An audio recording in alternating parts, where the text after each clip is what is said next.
Guys, బత్తాయి juice చేసుకుందామా? అదే మోసంబి జ్యూస్ చేసుకుందామా? మొన్న మా తమ్ముడికి ఫీవర్ వచ్చిందని చెప్పాను కదా, అందుకే ఇంకా వీక్ అయిపోయాడు. ఎనర్జీ కావాలంటే మరి జ్యూస్ తాగాలి కదా. అందులోనూ మోసంబి జ్యూస్ అంటే చాలా హెల్దీ కదా, చాలా ఎనర్జీని కూడా ఇస్తుంది.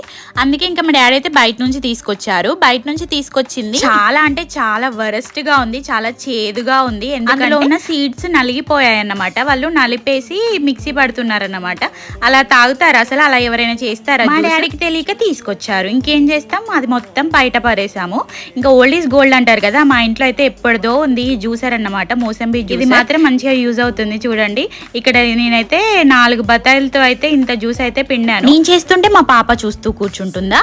మా పాప ఇన్వాల్వ్మెంట్ కంపల్సరీ ఉంటుంది. నేను ఏం పని చేసినా తను మాత్రం వచ్చి అందులో అయితే చేయబెట్టండి అయితే ఊరుకోదు. నేనైతే కష్టపడి ఇంత జ్యూస్ అయితే తీసాము. అందులో అయితే వాటర్ యాడ్ చేయము, షుగర్ యాడ్ చేయము. ఎందుకంటే నేచురల్ స్వీట్నెస్ ఆల్రెడీ ఉంటుంది కదా, ఒకవేళ పుల్లగా ఉంటే షుగర్ యాడ్ చేసుకోవచ్చు.